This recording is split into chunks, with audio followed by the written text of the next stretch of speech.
Ya, shalom saudara yang dikasihi oleh Tuhan.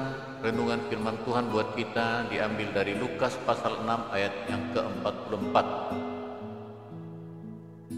Berbuah. Demikian firman Tuhan, sebab setiap pohon dikenal pada buahnya. Saudara yang dikasihi oleh Tuhan, ketika kita menanam biji buah-buahan, apa yang kita harapkan? Tentunya kita berharap suatu saat nanti biji itu akan bertumbuh dan akhirnya akan menghasilkan buah. Namun jika setelah menunggu sekian lama ternyata pohon-pohon itu hanya lebat daunnya, tetapi tidak ada buahnya sama sekali.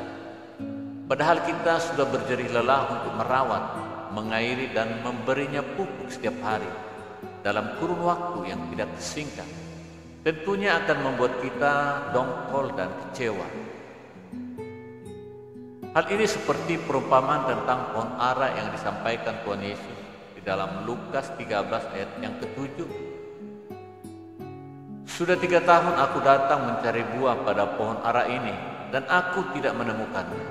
Tebanglah pohon ini, untuk apa ia hidup di tanah ini dengan percuma? Nah, pohon yang tidak berbuah pasti akan mengecewakan pemiliknya. Begitu juga dengan kehidupan orang Kristen yang tidak berbuah. Tuhan Yesus pun berkata, setiap ranting padaku yang tidak berbuah dipotongnya. Ada yang sudah bertahun-tahun menjadi Kristen, tetapi karakter hidupnya tetap saja tidak berubah, tidak bertumbuh, kerdil alias kanak-kanak rohani. Seperti yang dikatakan firman Tuhan dalam Ibrani 5 ayat yang ke-12. Sebab sekalipun kamu ditinjau dari sudut waktu, sudah seharusnya menjadi pengajar. Kamu masih perlu lagi diajarkan asas-asas pokok dari penyataan Allah, dan kamu masih memerlukan susu, bukan makanan keras. Alkitab menegaskan bahwa untuk menghasilkan buah, ranting-ranting harus dibersihkan.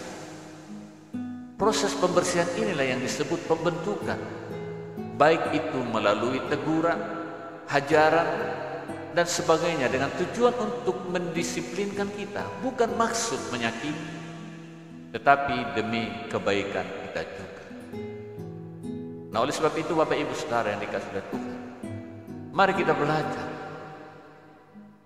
dari kebenaran firman Tuhan yang kita pelajari hari ini, supaya hidup kita berbuah. Sebab jelas firman Tuhan berkata, setiap ranting padaku yang tidak berbuah dipotong. Percuma kita menjadi orang Kristen, percuma kita pengikut Yesus apabila kita tidak memiliki buah dalam kehidupan. Kiranya kebenaran firman Tuhan ini menolong kita untuk semakin bertumbuh di dalam kebenarannya. Haleluya, Tuhan Yesus memberkati.